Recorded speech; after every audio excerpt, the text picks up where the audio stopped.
Blood Bowl is the legendary game of fantasy football where the rules change, sponsors chase the best teams and star players, and new competitions emerge. But what has actually changed for you with the release of Blood Bowl 3? In the single-player mode of Blood Bowl 3, an agent decides to take you under his wing and give your team financial backing. This means you can recruit players and enter the clash of sponsors by competing against the best teams in the old world. This competition brings together the best teams sponsored by the most influential brands, and the players include the biggest stars like the legendary Griff Oberwald. As some of you already know, 12 factions will be available at launch. Some are already well known, like the Dwarves and Dark Elves, but brand new factions have also been added, such as the Imperial Nobility, Old World Alliance, Chaos Renegades, and of course the Black Orcs. Many others will be added later, and all will be available in the campaign mode. A Kraken, unbearable heat, insect swarms. The new dynamic pitches hold many surprises. In certain situations, these pitches transform during the match and change the rules depending on the scenario. For example, if you score a touchdown in the first half on the Dark Elves pitch, the crowd will cheer, which wakes up a monstrous sea creature that will rage for the whole of the second half.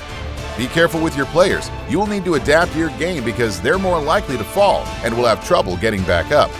Blood Bowl 3 is based on the new rules of the board game. The biggest change is undoubtedly the introduction of the passing statistic. Passing the ball is no longer linked to a player's agility, but to a player's passing ability instead. Catching the ball is still based on agility.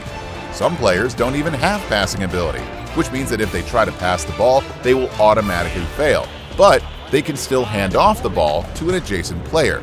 This significantly changes the game in many ways, especially for teams with high agility who could previously pass to anyone in their team. New rules means new tactics and new ways to dominate your opponent. You will also find new skills such as Defensive, which allows the player with the skill to counter the Guard skill. This changes strategies in many ways as Guard is one of the key defensive skills. Throwers and runners also have their share of new skills. There's Running Pass, which allows you to continue an action after making a quick pass. And Safe Pair of Hands, which allows the player with the ball to place the ball on any square if they're KO'd.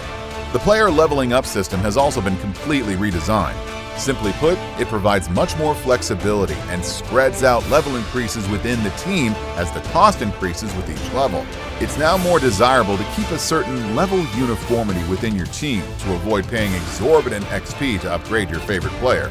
In addition, choosing a random skill is half the cost of choosing a specific skill, and increasing a characteristic like strength or agility is expensive. There are many other new features in Blood Bowl 3, such as player and team customization, the arrival of a season system, or unique models of star players, for example. All these new features will help each coach stand out from the crowd, with new mechanics that enable new tactics, new pitches, and lots of factions. You can therefore flaunt your own distinctive style in the old world during the clash of sponsors, and against other players in multiplayer modes.